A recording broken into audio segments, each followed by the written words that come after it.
Pourquoi intégrer du dénivelé dans votre entraînement running peut tout changer. Courir en côte, c'est difficile, mais c'est justement pour ça que c'est redoutablement efficace.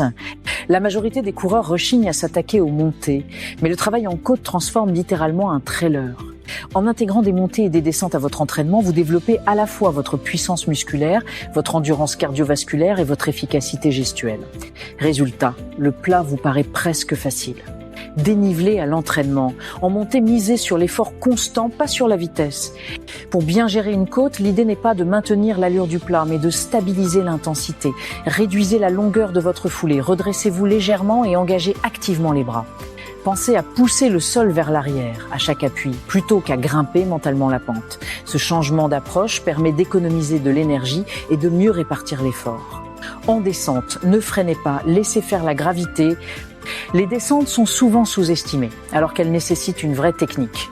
Au lieu de freiner à chaque pas, ce qui surcharge les quadriceps et les genoux, penchez-vous légèrement vers l'avant, à partir des chevilles, et adoptez une cadence rapide avec des appuis légers.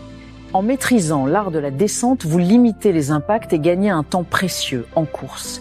Trail running shoe, les séances de côte, simples mais redoutables. L'un des meilleurs moyens de progresser est d'intégrer des répétitions en côte dans votre plan hebdomadaire.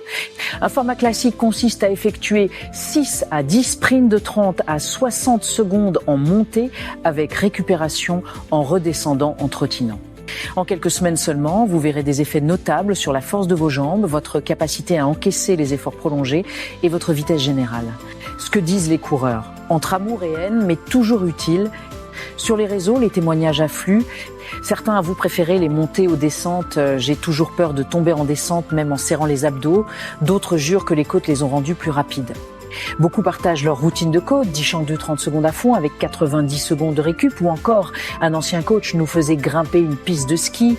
Au-delà du débat physique, la symbolique des côtes. Les côtes divisent parfois les communautés de coureurs. Sur Internet, les commentaires s'enflamment quand une photo de sprinteuse ultra musclée illustre un article sur le trail. Ce corps n'a rien à voir avec celui d'une traileuse, s'écrient certains. Mais au fond, peu importe le physique, les montées ne trichent pas, elles forgent, elles ne mentent pas.